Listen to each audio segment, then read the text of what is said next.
Hello. Welcome to our next standard, that is your SA 510, which talks about initial audit engagement, opening balance. This lecture will be purely in English. So, what does initial audit engagement mean? So, initial audit engagements are some engagement activity that you have to perform. If your previous year audit report was not issued by you, that is of this client, the previous year audit report was either not audited itself or it was audited by a predecessor auditor, that is, he had checked all the balances. Now what happens is closing balance of previous year will be opening balance of current year. Now that will affect my current year financial statements. So therefore I have to check that whether my current year opening balances are correct or not, and that is what this essay is about.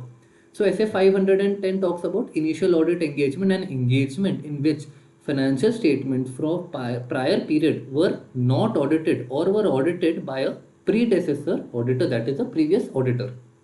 What is opening balance? Opening balance is account balance and disclosures that exist at the beginning of a period. This is clear? Okay.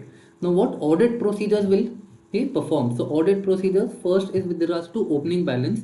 You will read the most recent financial statements and auditor report thereon. You will understand, because by reading the financial statements, you will know what the closing balances are. So, you will be able to check what my opening balances for the current period are.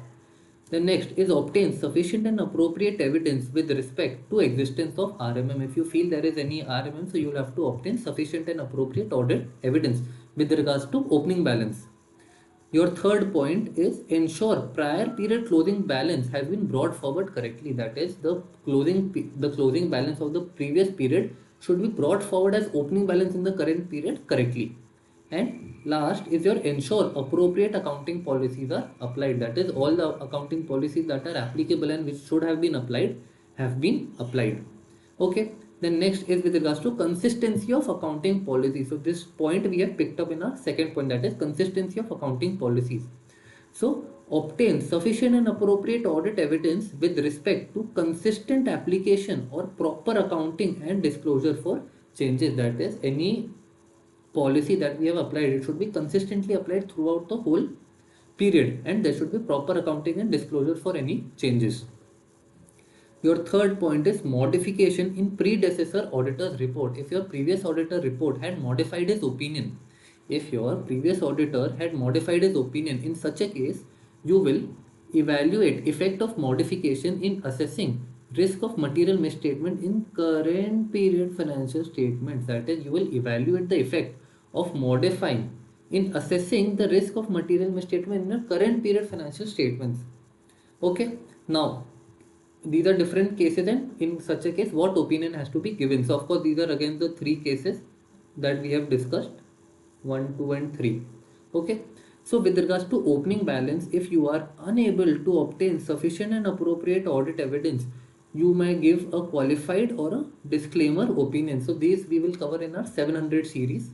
So if right now you're not able to understand, either pause the video and watch the 700 series or wait. Okay.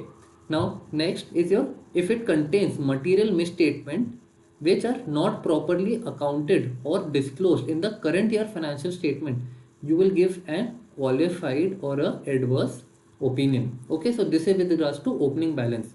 If your policies are inconsistently applied, so if there is inconsistency exist or changes are not properly accounted or disclosed, in such a case also you will give a qualified or a adverse opinion.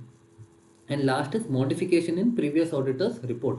So if there was modification, if the modification remains relevant, that is the reason for which my previous auditor had modified his report, if that is still relevant and material for the current period financial statements, in such a case you will modify the current year audit report accordingly, because those the reasons that we had modified it earlier, they still pertain to current year also. So therefore you will modify the current year audit report. And with this we are done with essay 510. I will see you in the next video, that is essay 520, which talks about analytical procedures. So like the video and we'll move ahead.